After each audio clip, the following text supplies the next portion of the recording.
Hello, everyone, and welcome to this gathering time. This is a bilingual event that will feature spoken interpretation between English and French. For interpretation in your preferred language, please go to the bottom of the Zoom screen and hover over the button that looks like a globe. You can click on that and then choose English or French. And now I will continue in French.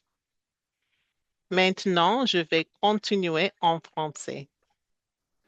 Je Now I'm going to m'appelle continue in Adele French. Halliday My et name je is suis Adele Halliday, responsable de and I l'équité am et de la lutte responsible contre le for racisme et pour l'Église unie equity du and Canada. anti-racism for the United Church Bienvenue of à Canada. toutes et à tous. Welcome, everyone.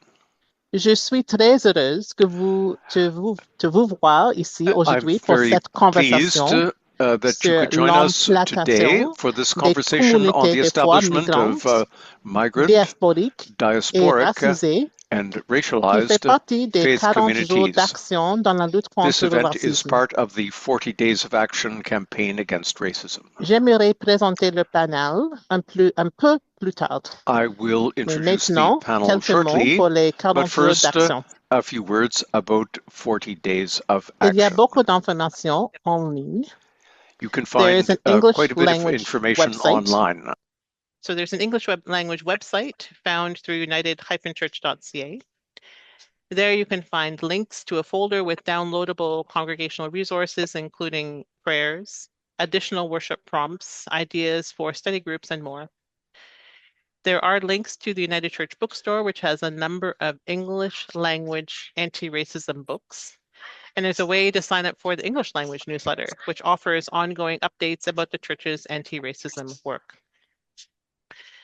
Aussi, il y a beaucoup d'informations en français. Dans le site web église-unie.ca, il y a des vidéos et des There's prières. another source of information at église.uni, église-uni, sorry, a single word, .ca. It's a website where there And are in videos English and French, there are prayers. videos. Each video has a 3-minute version and a 1-minute version. And all videos have spoken English. All videos that have spoken English will have subtitles in French, and the French videos will have subtitles in English. We will have an opportunity to watch one video shortly and then pray together. And after that, we'll begin our conversation about church planting with our panel members. So just before we begin the video, if you're looking for interpretation between English and French, please go to the bottom of your Zoom screen and look for an icon that looks a little bit like a globe. It's a circle globe, and it should say interpretation with it. And then if you click on that, you can choose your preferred language, either English or French. So we will go to a video now, spoken French, and there are English subtitles. As I mentioned, there are a number of videos that are available throughout the 40 days. And each week we are highlighting 2 videos. This is one of the videos that we are highlighting this week that comes from one of the leaders in our church communities and who is speaking about their experiences in church.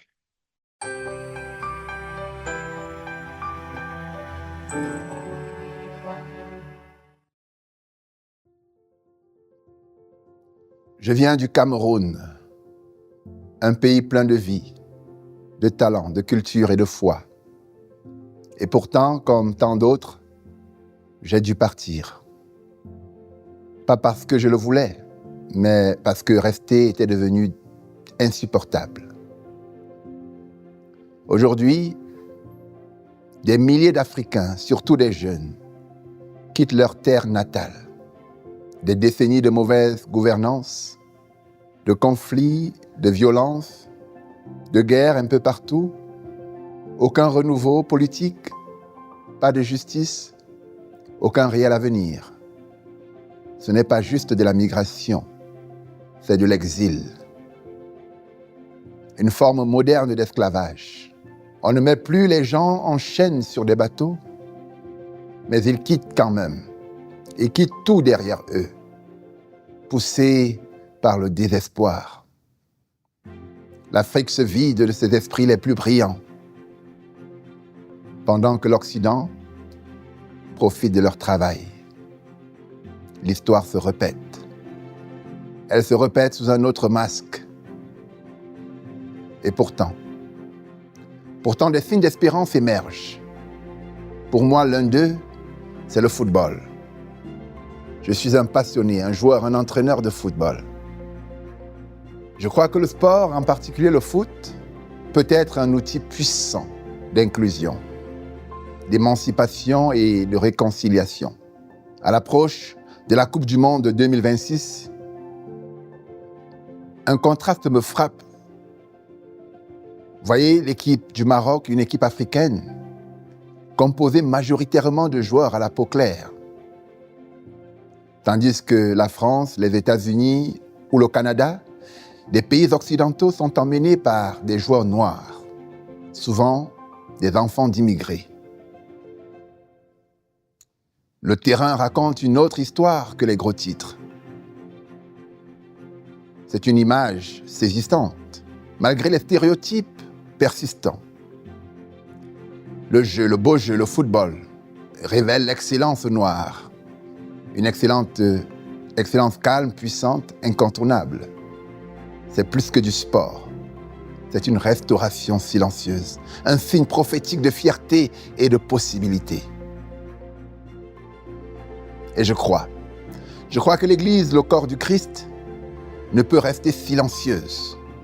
Elle doit parler, dénoncer l'injustice et marcher aux côtés de ceux qui souffrent.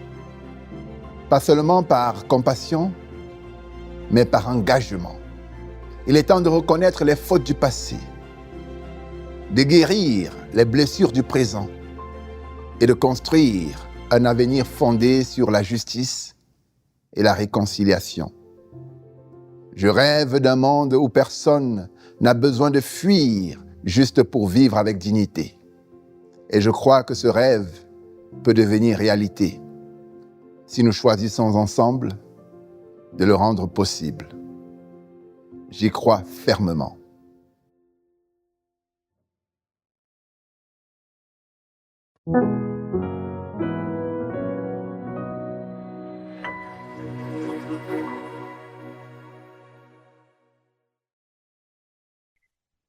With thanks to Luke for his words in the video, we join together in prayer, offering words that Luke has written as well. Let us pray together. God of memory, King of kings, deliver us from racism in disguise, that smiles yet denies, that speaks progress with a lofty flair, yet hides the will to silence us there. Éclaire nos luttes d'une lumière de vérité. Fais tomber les masques, même dans les yeux sacrés. Et quand le Christ, sauveur et libérateur, vient troubler l'ordre des oppresseurs. We will overcome, Lord. We shall overcome. Because your justice flows like rivers, not mirage or illusion. Because your peace is for all, not for a chosen few, but for every soul you formed and knew. Amen. And now, let us begin our time with our panel. I'm very happy to introduce Emo Yango, who works at the United Church's General Council Office and who is the growth coordinator for migrant and diaspora communities. He will introduce himself further and will also introduce the panel members.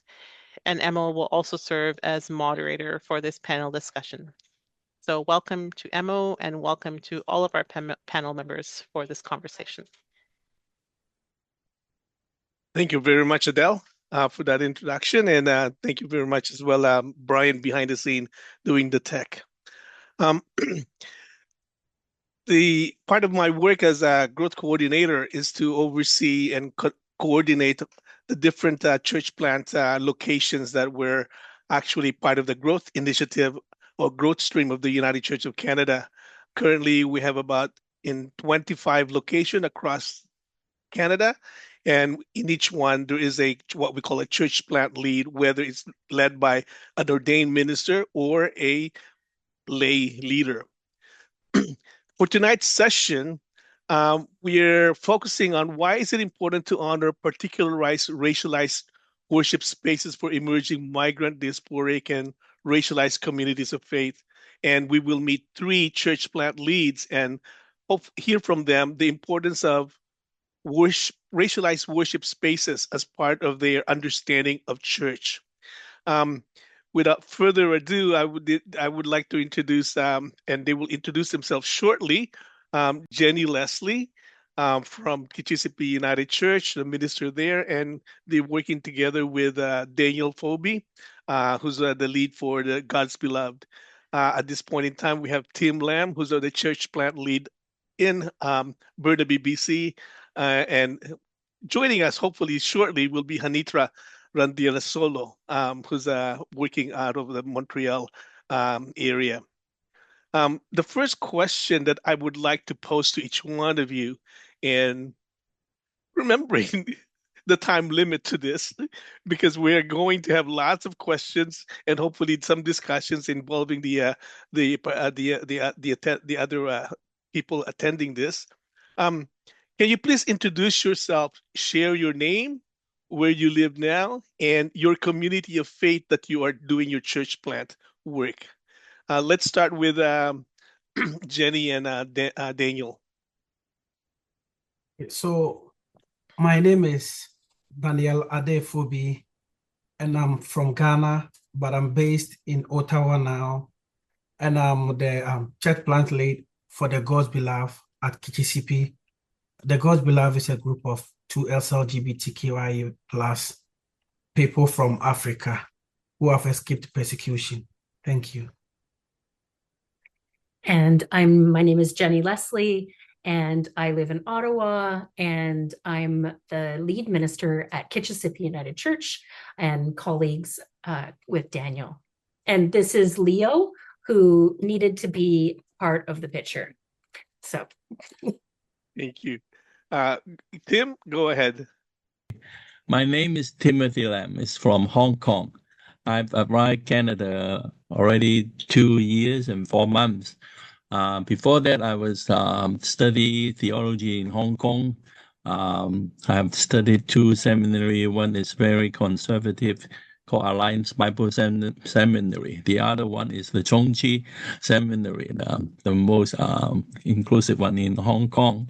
And then I came to Canada 2 years ago with my daughter, 3 people, and now I have a new baby, 7 months old, become one more members in the church. And then I start the Glory United Church in August, already 3 months and 3.5 months. And then when I start the ministry and I moved to the house near churches. So I just have to walk to church for 50 minutes because I don't have the driving license. So I can in and out by myself. So we already start the worship services in Sunday morning, 10 p.m. And I'm going to do that. And we have one special program once a month called Evening Song in the evening of Sunday, 5 p.m. because I found it is much easier to invite new person to the church in that time, afternoon 5 p.m., not the 10 a.m. in the morning, because we have 2, one in Sunday afternoon, one in Saturday afternoon. So we don't have much time space for us to develop. So I just use every second, every space of that. So 1 minute. Well, thank you very much. You kind of segued us into the next question. Okay. Okay. Thank you. Sorry about that. I'm hearing a French translation. Okay. the next question that I'm putting forward is and Tim had to kind of introduce us already to it. How did you become involved in leading a church plant community in the United Church of Canada? So we're looking at the context within the United Church of Canada and getting engaged. So I'll go back to Daniel and Jenny to get us to get us started there. Thank you, Emo. So as you all know, my name is Daniel, and I'm an ordained Pentecostal minister from Ghana. Yes, and I've been a 2LGBTQIA plus advocate and a preacher for about the radical love of Christ for all people, irrespective of who you are, your sexuality, identity, that Christ needs everybody, or Jesus welcomes us just as we are. So my advocacy and my message in support of 2LGBTQIA plus rights got me into a big problem in Ghana. In my country, we are bound by laws, and in the local communities, we are also bound by traditional laws. And one of the laws which people do not want to mess with is being Kiwa. It is seen as being Kiwa means you do not deserve to live. So I started preaching in favor of the 2LGBTQIA plus, and I started formally preaching this message in 2017 when my brother-in-law, who was my mentor and my famous preacher, he was a gay man. He got beaten by a mob, and I took him to the hospital, and the nurses wouldn't attend to him, and they called police and more people to come for him. So I had to leave the hospital, and this is the scene which changed my life. He said to me, Daniel, whenever you have a voice, just speak for the 2LGBTQIA plus. And that has been my calling since then. So in the midst of the witch hunt for me, the threats, the arrest twice, I had to leave my family and all that I know and loved, and all what I was doing in Ghana. I had to painfully leave everything behind, value my life, and flee to Canada. So when I came to Canada, I met Reverend Jenny Leslie on a Monday, Thursday at GCP. So I saw the rainbow flags, but I didn't ask her any questions because I thought it was just the same way in Africa. You dare not speak about the 2LGBTQIA plus. So when we went back home, I spoke about it to Reverend Laurie McKnight and her husband, Grant Gilliland. I could confide in them because I never knew Reverend Jenny or anybody in KCCP. So I told them, this is what I stand for. And they told me, so I was scared about the answer they were going to give, but they said, then you are welcome to be in United Church of Canada. Okay, so Reverend Jenny spoke to me that her friend, who is a lawyer, said there were lots of 2LGBTQIA refugees from Africa who feel very lonely on Sundays, and most are Christians. So after some talks with her, Reverend Jenny invited me to KCCP, and I was asked if I would lead the God's Beloved. And it was just like God telling me, Daniel, your mission has started again. And this time I am bringing more people to you. So I just accepted it in good faith. And we started with, I think, 7 people from the first Sunday of August. And now we are almost 200 people. Thank you. Thank you for that, Daniel. Let's hear from Reverend Jenny Leslie. Okay, I have a little slideshow to show you. So a little bit is going to be repeated, but that's okay. We got started because of my lawyer friend, Rana Lee. We had some spirit-led conversations that Daniel was speaking about, and we learned that her clients were isolated, lonely, and afraid. I just spoke to somebody today, and he said, I used to just stay at my house. I'd go to work and I'd go home, and that's all I did. He said, now I come to church and I have joy and I feel peace.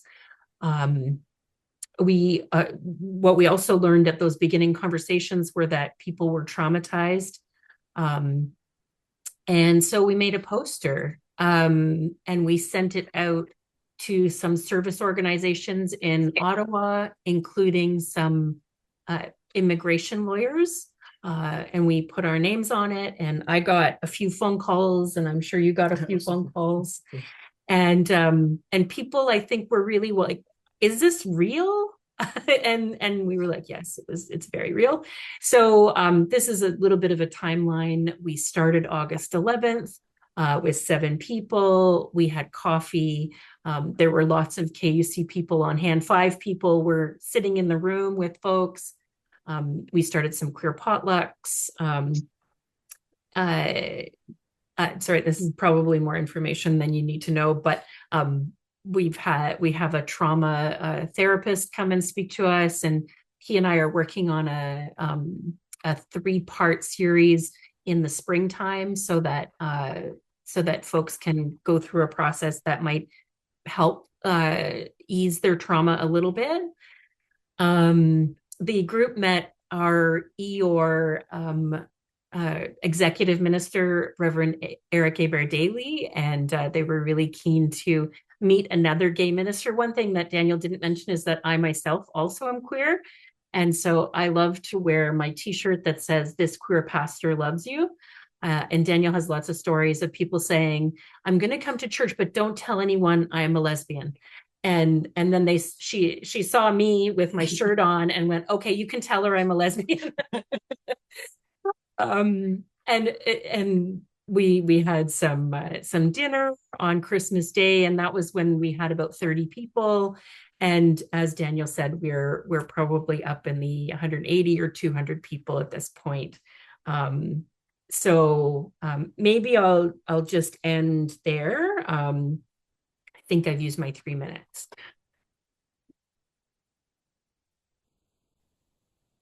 We just want to introduce you, Hanitra, to everybody. So if you can just give us your name, where you're living now, and the community of faith that you are serving or doing church plant. If you can just give us that much appreciated. Okay, thank you giving me to and feel free to speak in French if you want. Bonjour tout le monde. Excusez-moi pour le petit retard. Yes, sure. I'm sorry for being late. And I'm really sorry because I cannot open my video either. I've had some connection issues. Je suis Randrina Hanitinienne, on m'appelle Hanitra.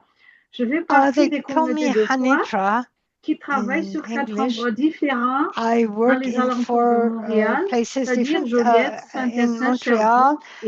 Saint-Eustache, Sherbrooke et Drummondville. Dans chaque communauté, je suis avec une trentaine de personnes dans la communauté. 30 people je in suis each ici community depuis presque 2 ans. Merci I've been here for about 2 years already in Canada. Thank you, Hanitra. And then I'll just post again the second question. And Tim, you've already kind of started, but if you want to add anything, please do so. How did you become involved in leading a church plant community in the United Church of Canada? So go ahead, Tim, if you want to add more to your story. And Okay. Actually, I just said I came here 2 years and 4 months ago. And last year, I started to work in a Baptist church here. I'm the pastor there. the first question he asked me, do you have the task to pastor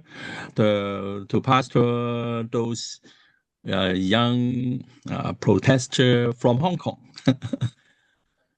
And then I said to him, of course, because I'm from Hong Kong too. But the problem is that that Baptist church, the Chinese Baptist church, they speak Mandarin. But the Hong Kong people, 90%, over 90% speak Cantonese.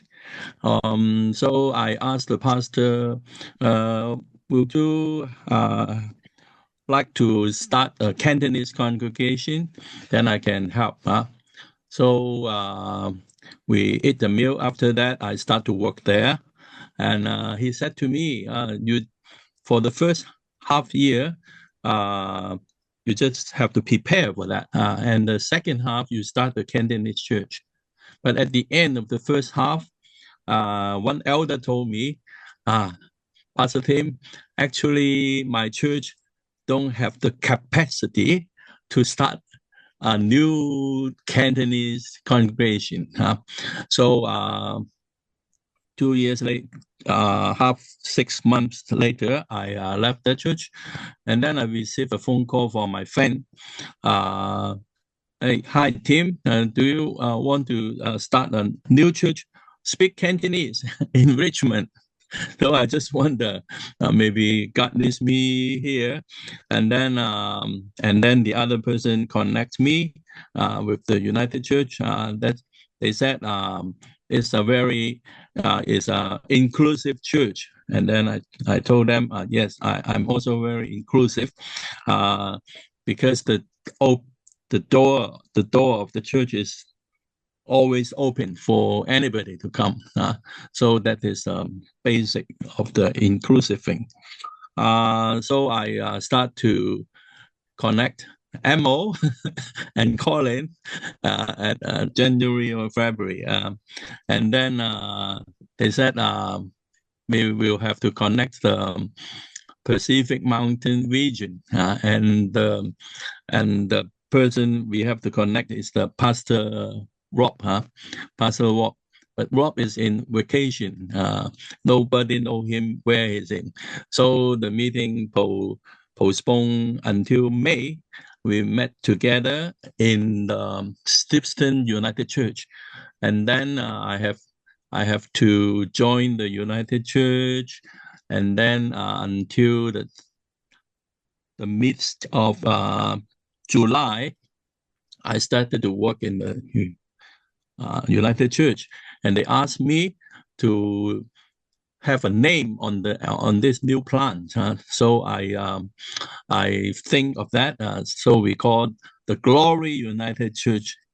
There, to the people here, the Glory United Church is very religious, right? Glory to God. But the glory is some special meaning to Hong Kong people, because during 5 years ago, in the social movement, we have a theme song called Glory to Hong Kong. So it's very sensitive when you say glory. So my boss now, Rob, though Glory United Church is okay, but the Chinese one, Colin and Andy Lau, they said, I don't guarantee you are secure to go back to Hong Kong. So we pastor this Cantonese speaking congregation, and the young people came to Canada for this 5 years. It's a very sensitive thing, both politically and culturally, because why they are using Cantonese, because before 1997, the official language in Hong Kong is English. After 1997, it's Mandarin.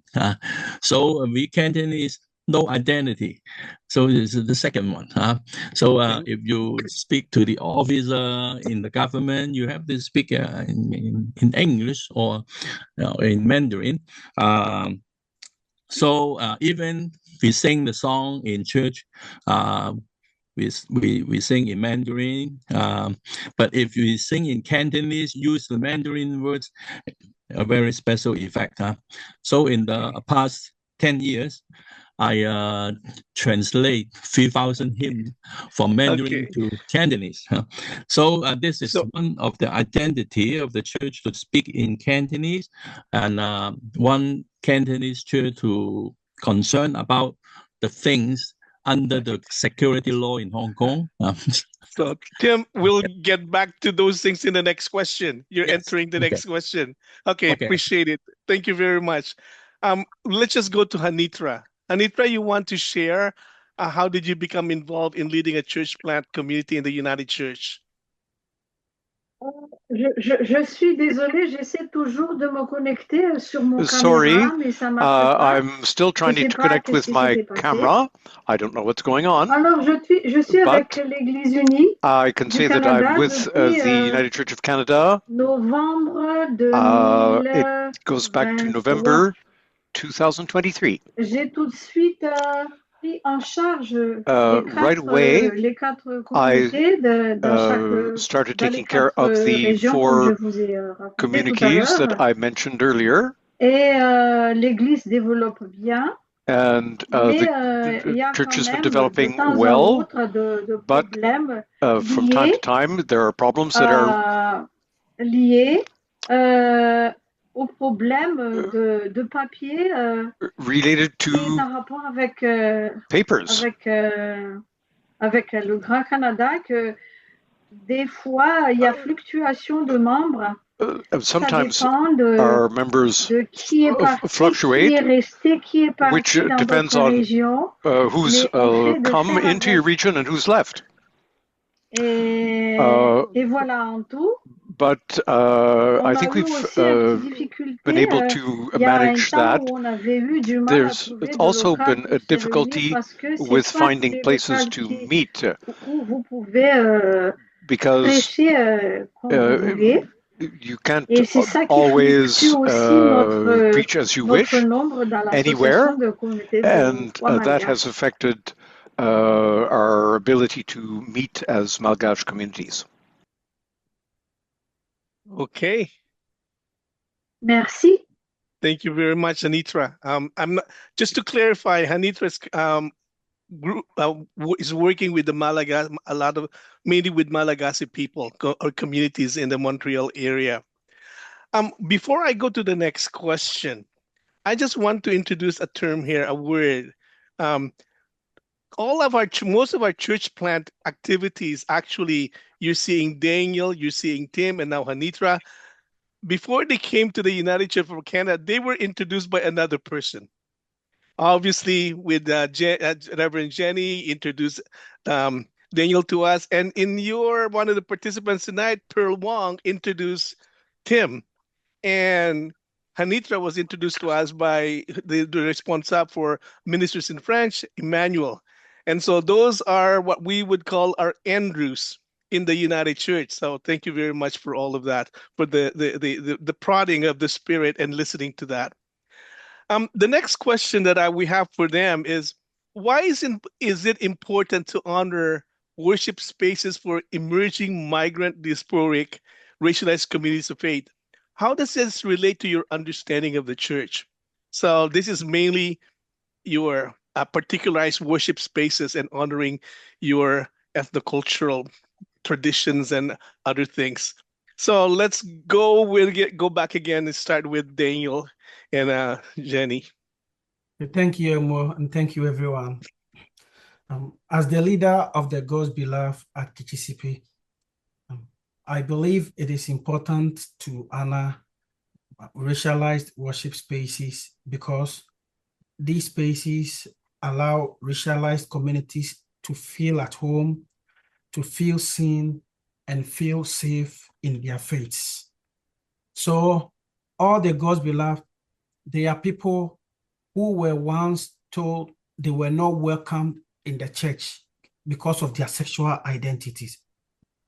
Growing up in Africa, one thing that we believed is every word from the mouth of the preacher or the minister is what God is saying.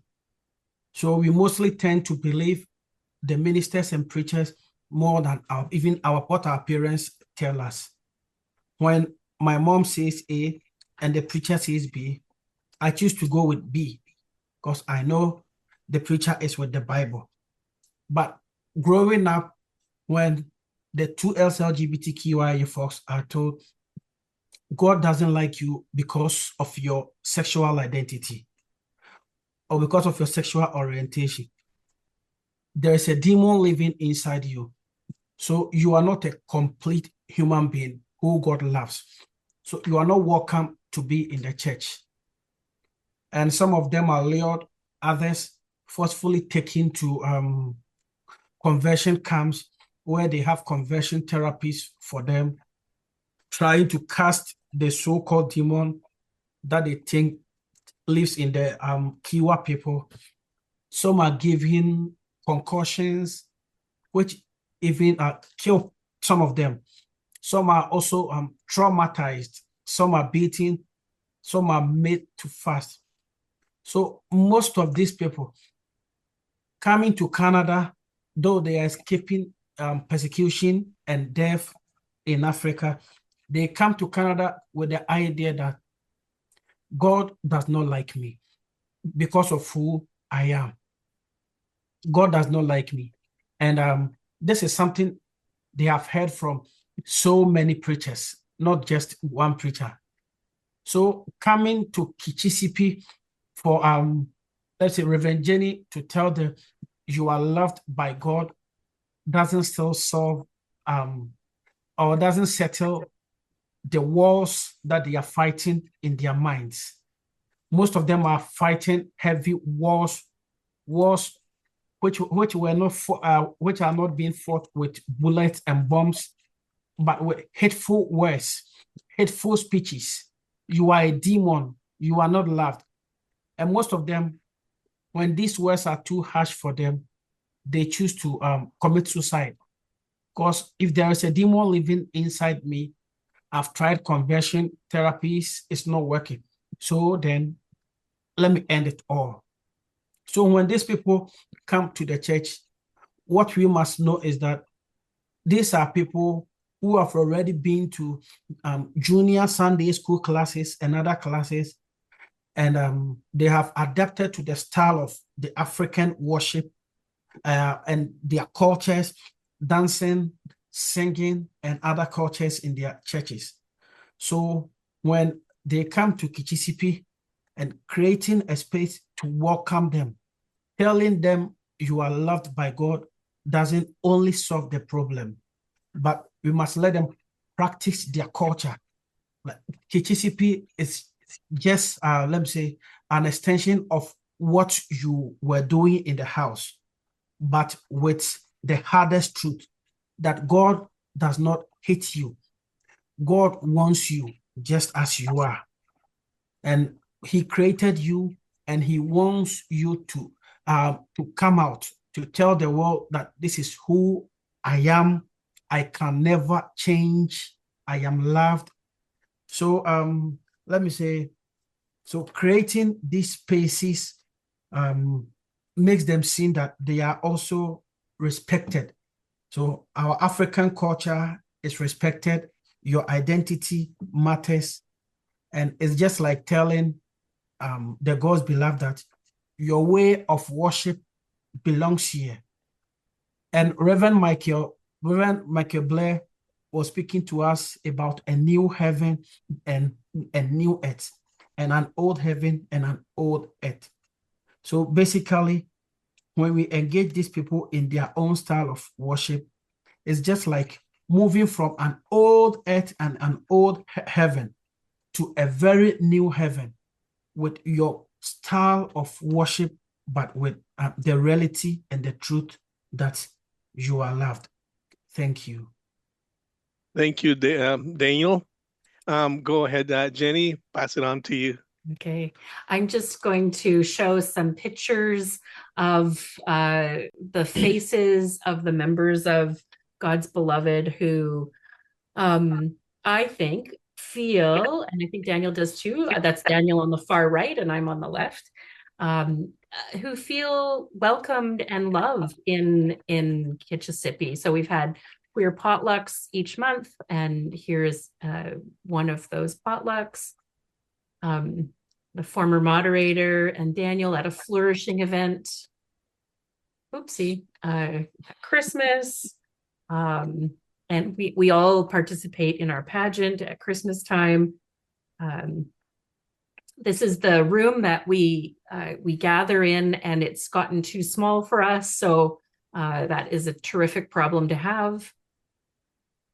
We had a Christmas dinner, and this year it'll be a lot bigger, I think. This was an Affirm gathering where we asked people what spiritual needs or what other needs they might have that Kitchissippi is not doing or fulfilling, and what can we do? And I was sitting with a few people, and they said we'd love to know more about mental health, how to not feel depressed, like how do you do that, and lots of other things that Canadian history was one of them, learning more Canadian history. So this is us in the sanctuary at Advent last year. We went to a play. I went to Bell's Corners, and the same Sunday Daniel went to Trinity. This is a picture of Meg nurses at a lunch and learn. And this is welcoming new members. I thought I had chosen a picture where everyone is smiling, but they're all very serious in this picture. Sharing his story. Yes. Oh, that's right. Yes. Yes. And there are obviously lots of pictures with people smiling, and that is what the front of the sanctuary looks like. You are loved, and you are a member here.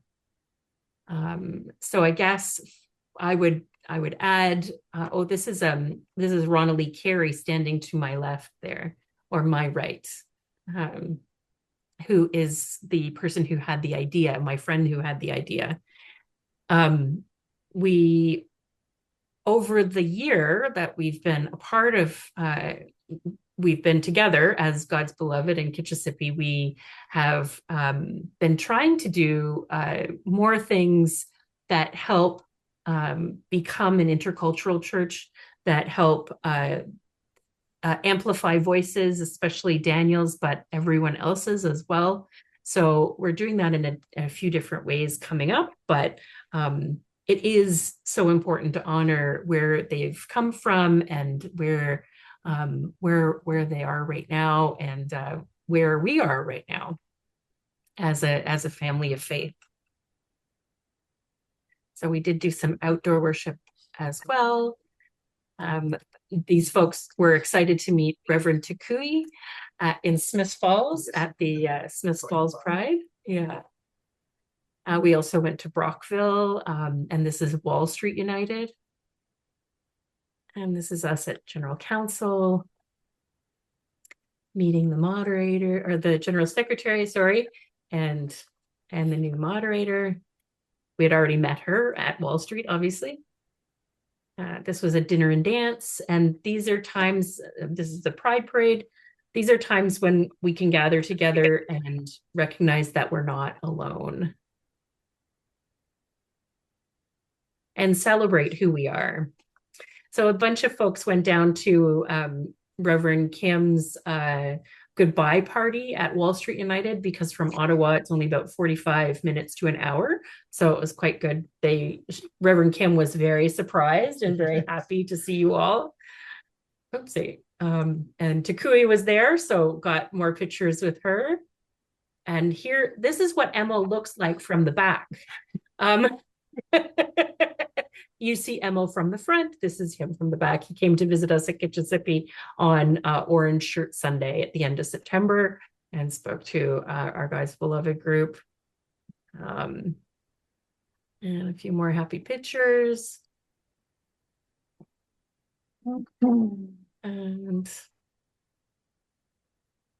we won the Affirming Ministry of the Year. Oh yes, we did. We won the Affirming Ministry of the Year from Affirm United. This is a bus trip where folks learned about Black history in Ottawa. That was really good. Daniel and I were part of the panel at the Queen's Theological Conference that happens here in Ottawa at Bell's Corners United. And this is our friend Maxwell, who is here with us tonight as well. Just back behind me, behind us. So, yeah.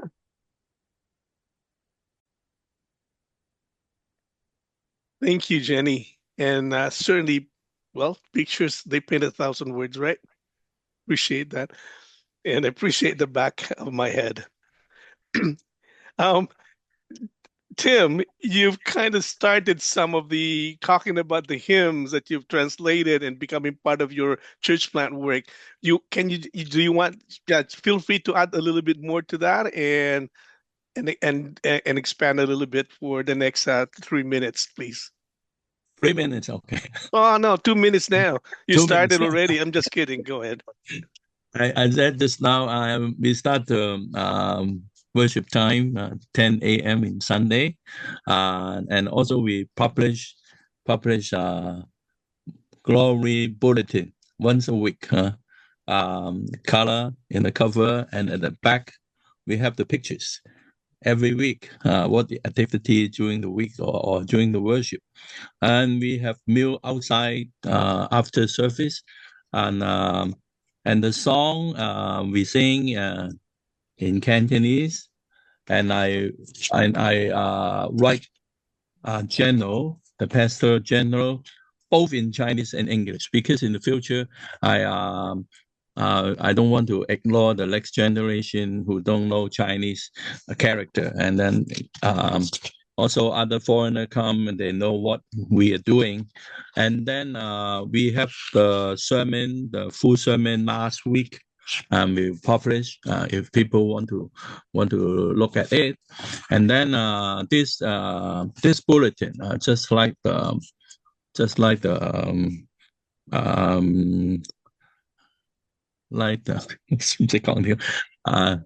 let other people know what the church doing. And then we have some people to write essay, some write poem during the week.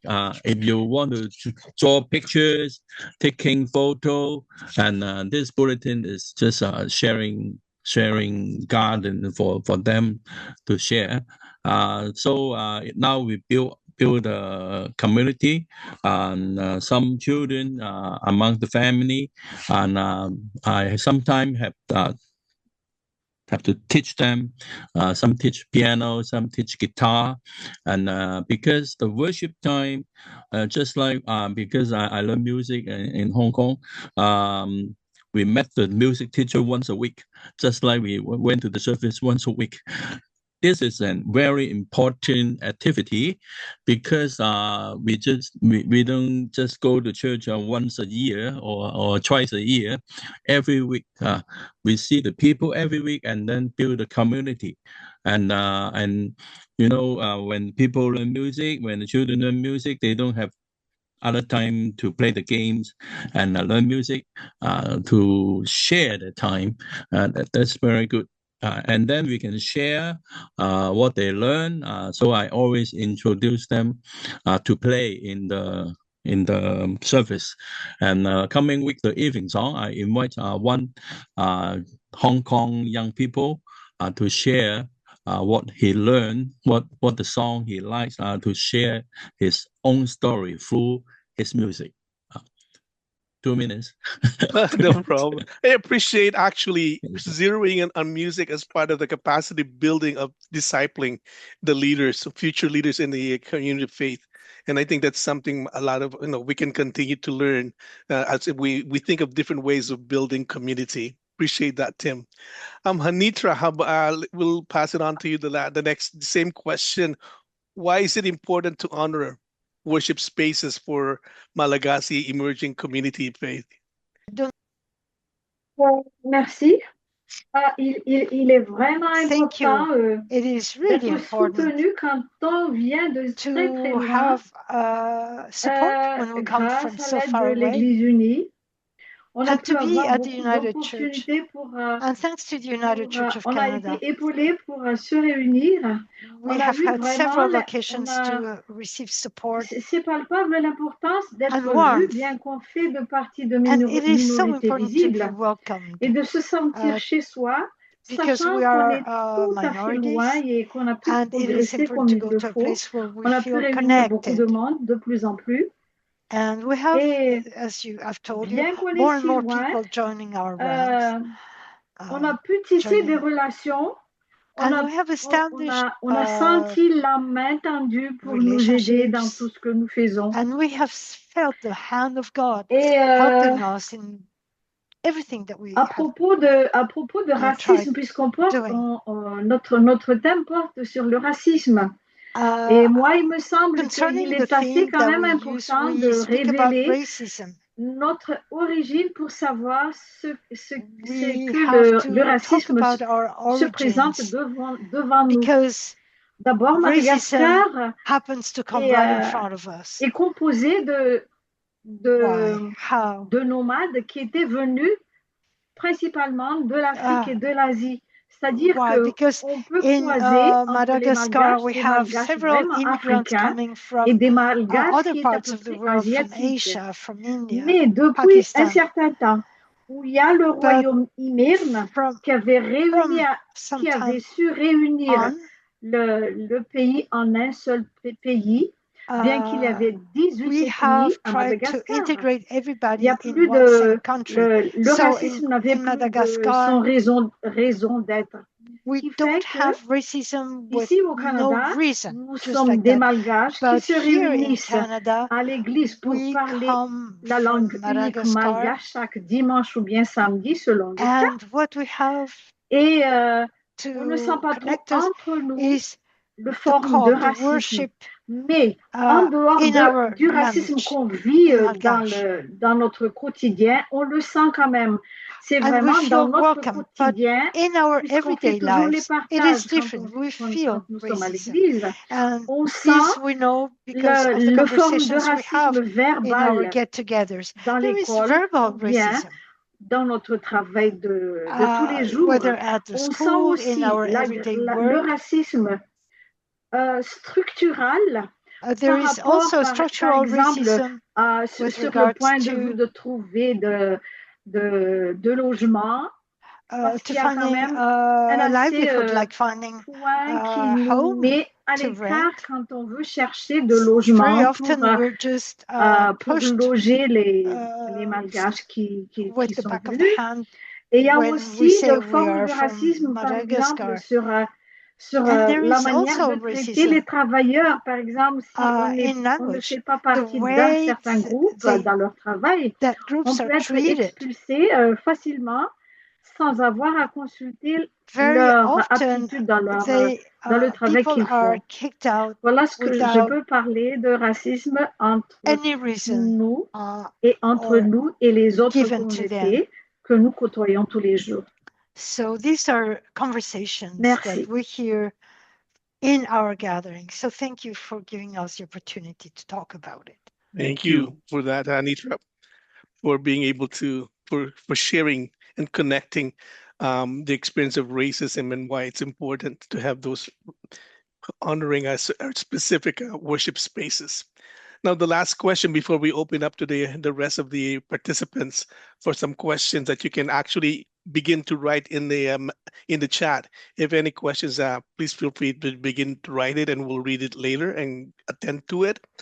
The last question for each one of you is that, what are the benefits of the new church plant to the diasporic community that you're serving? And at the same time, what are the benefits as well to the United Church of Canada? So there are two contexts here, but we'd like to hear what you're thinking. This time, let's start with Tim. You have to turn on your audio, Tim. Thank you. Okay, thank you, Emo. First of all, I think the United Church of Canada, just as I shared at the beginning, church, the Chinese church here in Canada, they built up for a long time, so we call them the old Chinese. They think the young people came this year, think them is a troublemaker, They've got trouble, and so they don't really. Some of them, not all of them, they don't really like those young people. And those young protester is a very sensitive person. Maybe they don't want to disclose their names, especially in Chinese. So they still afraid, not allowed go back to Hong Kong, or they can't come back. So in the bulletin, I tell them, just feel free. If you call yourself a Paul, Dick, or a Chinese name, what name you call, just open for that. I have to accept, because in the past, I work in the church. Of course, I want to know their true name. But now you have to allow them to protect their identity, the true identity, in the passport or something else, something elsewhere. And even the picture, if they don't like to share the picture, I will hide for them. So it is very good for people who can share their political views, their music, or what they like. They feel family here. And now during the last 3 months, we have from 8 people to 18 people. If the evening song, we will get some more. We just have to start to build the community, and that you have no pressure, because it is hard when people heard about my building the church with no helper and no assistant, just from zero, and then build, and you have to make this bulletin. And I thank for the shopkeeper in the printing shop, Mr. Leung. He helped me to publish every week for this bulletin.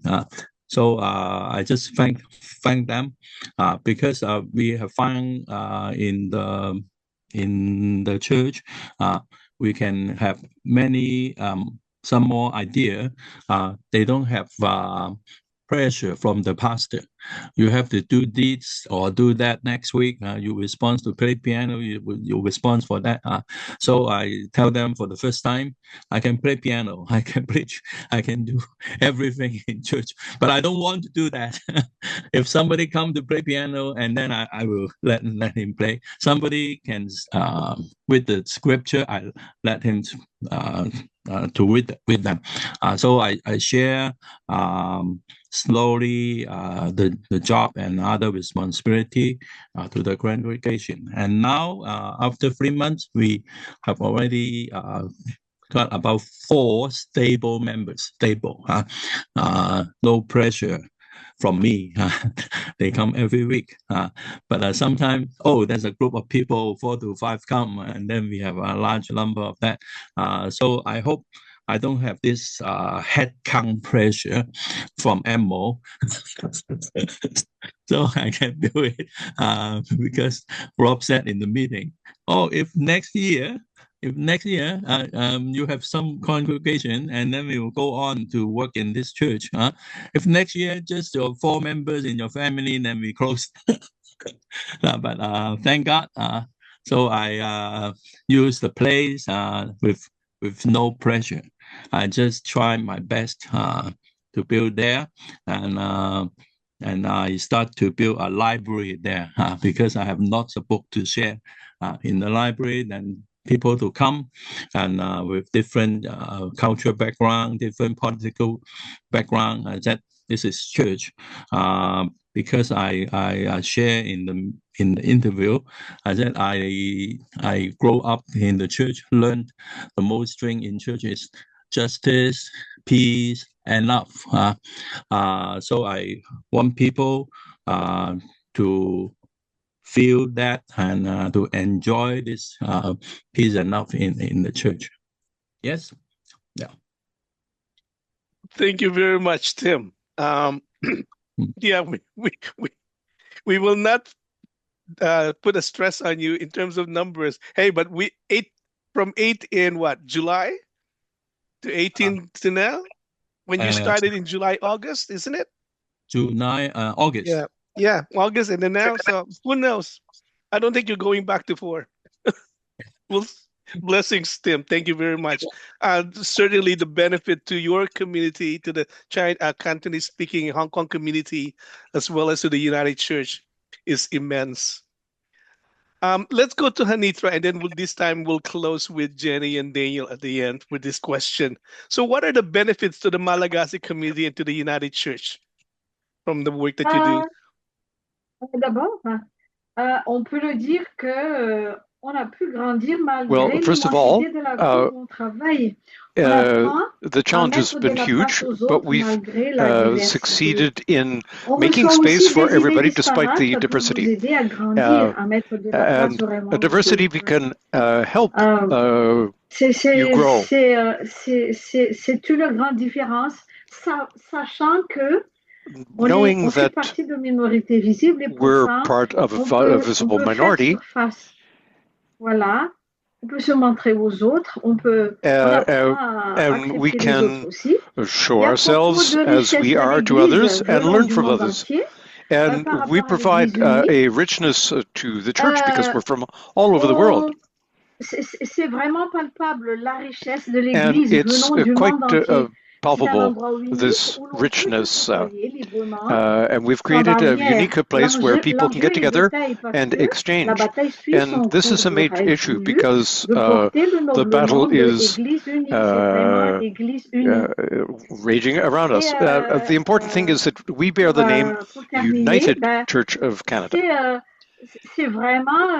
And to conclude, it is truly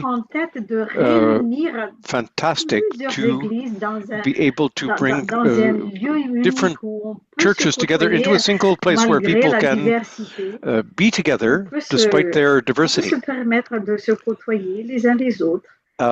People feel comfortable together. And this is a huge step forward. I feel that it's a dream come true. Thank you very much, Anitra. Appreciate hearing that. Jenny and Daniel, same question to you, and you can close. You can end this thing, and then we'll go to the chat, and then there's a couple of questions there that we'll address as well. Go ahead, please. Okay, thank you, Emo. Members of the God's Beloved already are in a strange land with a strange food, strange traditions, strange cultures, and in fact, a very strange weather. And we are already missing home. Africa is where we were born, where we grew up, and where we learned to love people, neighbors, and everything. So already, people in my community are in a strange land altogether. So if they go to church and it's only strange style of worship, I'm using the word strange because it is some of them their first experience. So it is just that. Although KGCP and the God's Beloved have welcomed them, they are going to feel bored. But imagine missing home badly, then you go to church only for you to hear a prayer in your native language. It feels like you are just home. And for the God's Beloved, on the 21st of December, we are celebrating Christmas in KGCP, just as we do in Africa. So although people are here, but our hearts and spirit feels like we are home. And for us at the God's Beloved, we believe that church service is not only about Sunday service, hymns, prayer of dedication, offering. No, we believe that church service is about honoring our culture, every story told, every memory, and every lived experience. We want to come to church, but with church which has elements of an African culture. It is so nice. One of the Ghanaians told me, I was recently leading prayers and I prayed in Fanti language. So he said, I'm also a Fanti. And the next day, I think Richmond, he brought Jeffrey to church just because of that. So when people come to church and they see the church service, it's almost the same as what they were doing in Africa. It makes people feel at home. So that is one of the benefits to people of my community. And for the United Church of Canada, we as church plants, we bring growth, new families, new ideas, and new leadership into the United Church of Canada. Some of the God's Beloved are part of KCCP media team, and they helped in creation of the KCCP website. Some of the God's Beloved also take active part in worship cycle meetings and council meeting, sharing, let's say, thoughtful and youthful ideas for the benefit of the entire church. And one of the benefits to the God's Beloved is that we have started learning the culture of Canada when we come to KCCP United Church. Because in Africa, when you come to my house, the first thing I'll give to you is water. But we came to KCCP, we learned it's not merely water, but some coffee and some tea. Some coffee and some tea. Same way, the members in KCCP also learn African culture. That is it. So it strengthens the bond between Canada and other parts of Africa. We all feel, though our hearts are far from home, but in spirit, we are still at home. Yeah. And it also shows us that God created people in diverse ways. For the beauty of creation, different languages during prayers is just like the day of Pentecost in KCCP when we are praying in our own languages. Thank you. Thank you. Thank you, Daniel. Go ahead, Anitra. Sorry, Jenny. I'm sorry. Apologies. No. I would echo what Daniel is saying. For me, a church is meant to create community and ease loneliness, foster belonging, remind people that they're not alone. And Daniel's mentioned the ways in which that makes them feel not alone, hearing their language in worship. Daniel led a call and response with some of the Ghanaians in the church, and he said, "Can I do a thing before communion?" I'm like, yeah, I didn't know what he was going to do. It was like, he started to call out, and you could hear a few people automatically like that, like, God be with you and also with you. Like, it was like that automatic thing in there. It just came out of their voices. And he said, "No, I can't hear you. Like, louder, please." And then said it again and a few times more. And by the end, they were using a really loud voice too. And it was a beautiful moment of Pentecost, and of belonging in my mind. So I'll also say the benefits to the United Church of Canada. Daniel said lots of them already. When we started this program of God's Beloved, I felt like we might be on the precipice of something, like we might be on the precipice of something really big. But I would have been really happy with 20 people. I didn't have any preconceived notions of how many people there might be in Ottawa who were LGBTQ plus refugees. I knew that Daniel was a terrific pastor and evangelizer, and I didn't know he went on buses and met people, and he's been doing an amazing job at welcoming folks. So for the United Church of Canada, we get all of these brilliant leaders. We get is a terrible way to say that. Sorry, it's a little bit late for me, but we welcome, we become a church together, and an intercultural church means we share power. It means that we share resources. It means that we listen to one another, and that's a benefit to the United Church, because we could do a lot more listening. We could do a lot more sharing of power and amplifying voices. So I think that's yeah. Maybe we'll get an award for the fastest growing United Church as well. I don't know.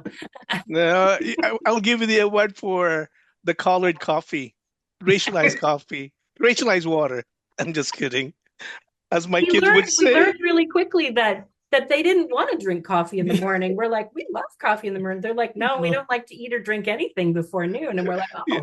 We didn't know that. So we stopped making coffee and putting out cheese and crackers. They're like, thank you. Thank you, folks. I just want to draw our attention to a comment here in the chat, and that's something that you folks can address. It's the only question here, but there's lots of encouragement that was written in the chat, and I would encourage everybody. But one question is thinking about intersectionality, which is obvious in Daniel's and Jenny's church plant. And I think this is more in reference with the LGBTQ, but in a broader mindset, I'm wondering how our Tim, Hanitras are addressing, and even for you, Jenny and Daniel, other forms of oppression like sexism, homophobia. We can add ageism and others social justice, injustice issues that has come to you. Obviously, some have been named, but just quickly, if each one of you can address this in about a minute, and then we'll go moving. Who wants to start? Okay, I'll be a teacher. Hanitra, let's start with you. What can you imagine what other points of intersectionality in terms of oppression, forms of oppression that is present in your work or that you're addressing?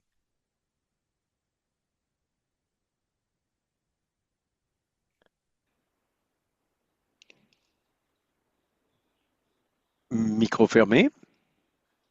The mic is off. Yeah, excuse.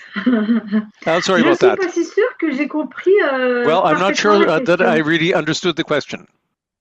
The question is on the in the chat, and the question is, I'm wondering what other forms of oppression at your church plant locations are you experiencing and addressing?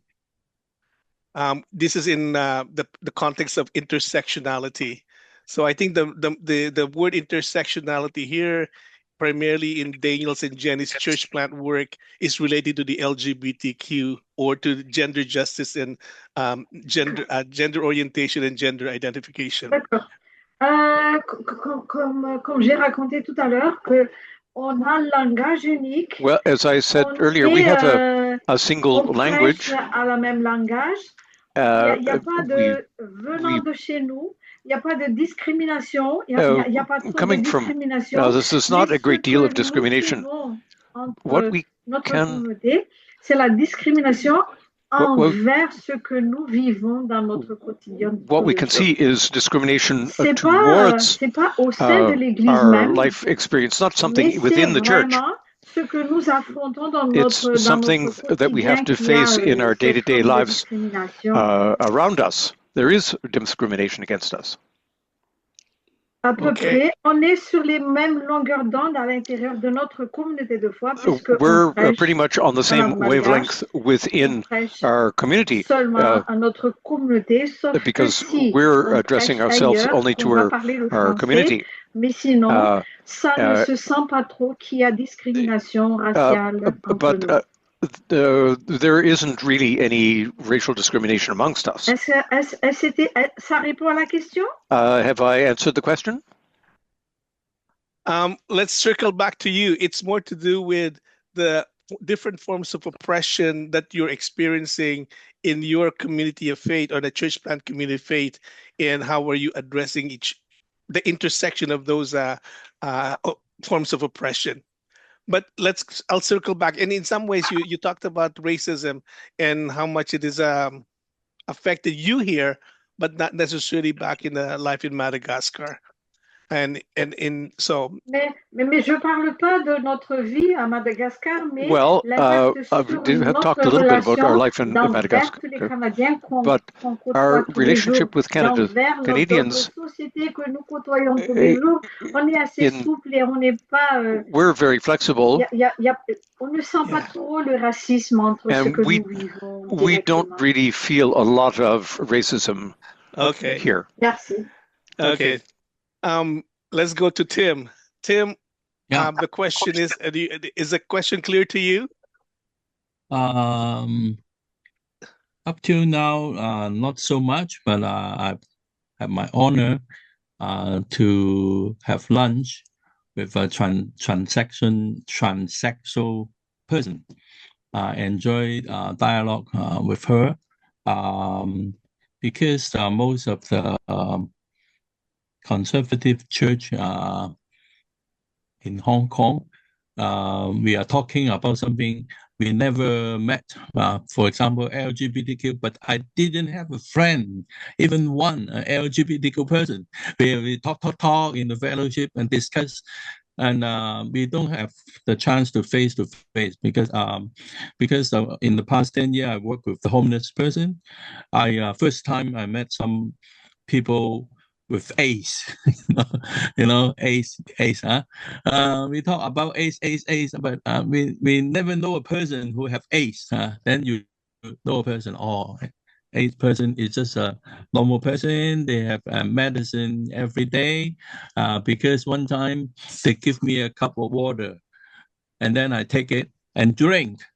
And then my friend come with me. How you drink? They are not clean there. So in my experience, everybody is the same, no matter what sexual you are, what background you are. And then this is I learned in the past 10 years when I served with the homeless people, and I learned a lot about that.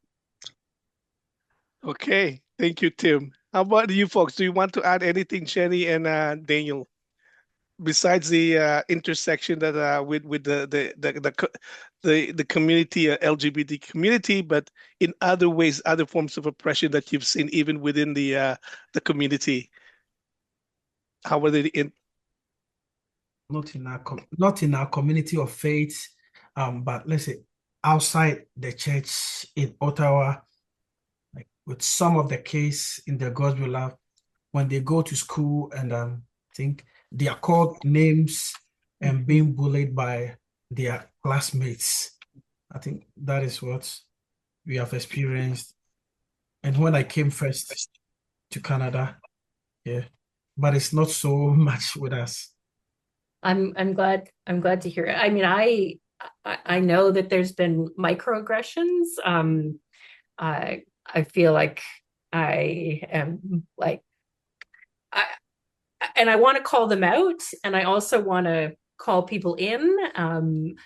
When I introduced one of the God's beloved that I'd been talking to a member of my church, and this member of God's beloved is from Uganda, and he said, "Oh, Scott, I've met you before or something," and Scott said, "It's not Scott, it's Scott." And I thought, oh my gosh, like, it's your name, okay, but would you ever say to a British person, for example, that they're not pronouncing your name correctly? Like, let's relax a little bit. So, but Scott has just lost his wife just within the last year, so he's a bit tender, but also you just can't. That's just not very nice. So there's little things like that that bug me, and I'd like to say that we're working on it as an intercultural sort of team, and teaching by example, hopefully. One of the things that I think is really important that we do is Daniel will always start the welcome to the church. So, and that's so that people can get used to, like, we all have accents. So let's get used to each other's accents. And that's one thing. Thank you, Jenny. We'll close with this last question here, and then I'll return back the floor to the space to Adele. What encouragement or advice might each one of you want to give to other people who might want to start a church plant or new worshiping community of faith? Okay, what encouragement? It's in the chat. I'm putting it, but what encouragement or advice might you have to other people who might want to start a church plant work or a new worshiping community of faith? Go ahead, Tim. I will introduce Emo to them. I would have thought you'd said, I'll pray to the Holy Spirit and let the Spirit move them. We're actually, Daniel said there are about 10 people in Toronto that really want to have a God's Beloved in Toronto. The Toronto folks have been coming every other week to Ottawa to come to our worship services with all of the God's Beloved, and we've created this community that people want to come to, which is great. So I've talked to the minister, Dr. JJ at Manor Road. And so last Sunday was their first Sunday with some members of God's Beloved from Toronto.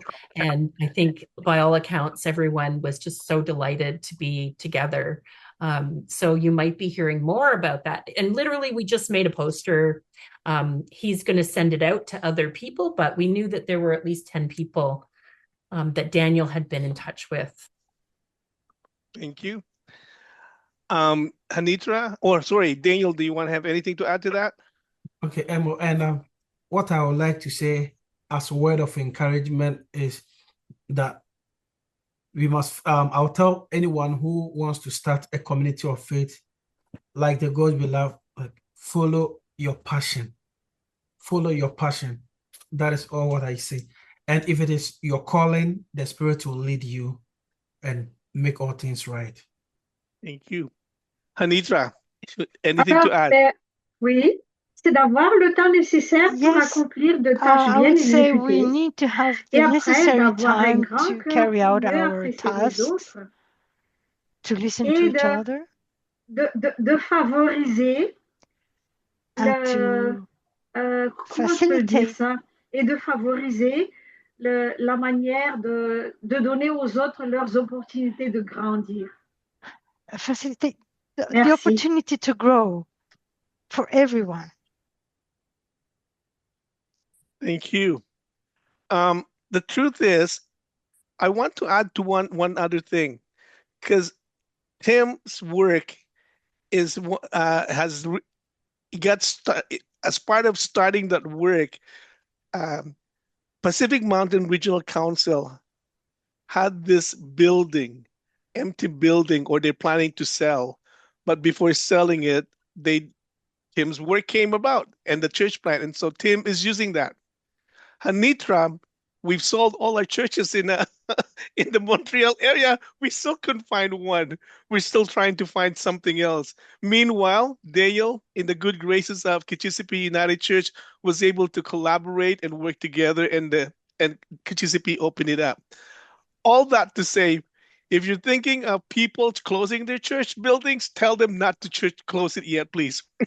We can use them for different growth activities. And it's been very helpful to some of the work that we have in doing church plant, engaging in church plant. Appreciate folks for the answers and your responses. And Adele, back to you. Wonderful. Thank you, Emo, Jenny, Daniel, Tim, and Hanitra for sharing your wisdom, your humor, and many of your experiences today. It was very good to be engaged all together. Friends, we are going to move to close this session. Available in the chat in English only is just a feedback survey if you have some thoughts to share about this gathering time. So please feel free to copy that link, and you can complete that at any time. And we will move to close with a video and a prayer. As I noted, throughout these 40 days of engagement on anti-racism, there are videos that we are highlighting every week. And so we will close by highlighting one other video by Dorcas, and then with a prayer from her.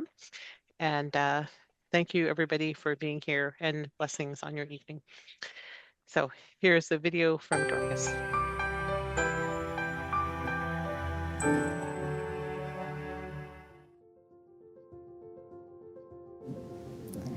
When I moved to Canada as an immigrant, I didn't just bring a suitcase.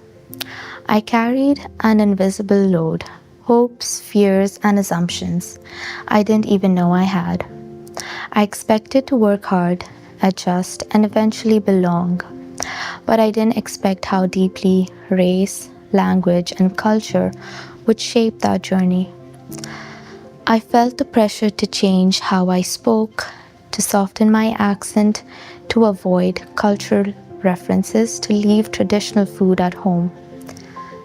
Piece by piece, I gave up parts of my culture, not because I wanted to, but because I was made to feel like I had to.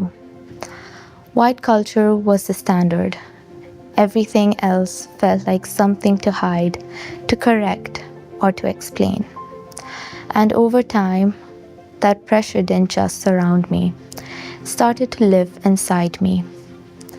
I thought it was just part of fitting in until I learned about internalized racism.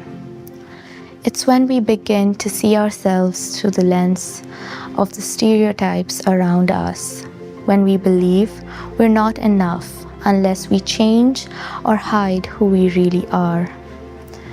Learning this was painful because I saw how often I had silenced myself, but it was also freeing. I realized the problem wasn't me. It was the messages I had absorbed. Now, I'm learning to practice self-compassion, to unlearn what I was taught to believe about myself. It's not easy, but I'm starting to feel more at home in my own voice. I'm letting go of the need to sound normal and embracing the beauty of sounding like me.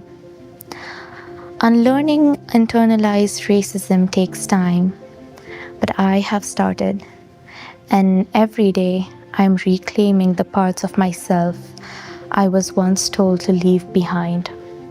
I'm learning to take pride in the way I speak, where I come from, and who I am.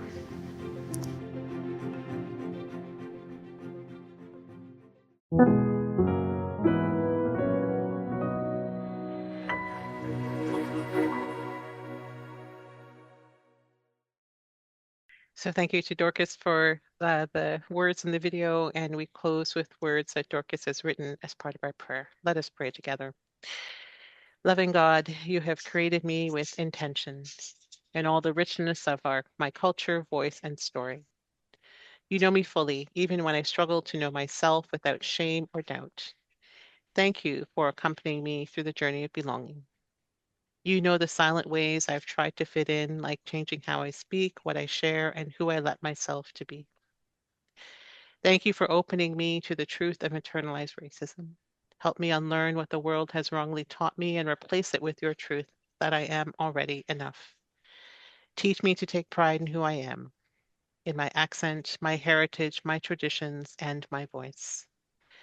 Give me the courage to be myself, to speak up, to be bold, and to reclaim every part of myself that reflects your image, even when I fear I may not be accepted.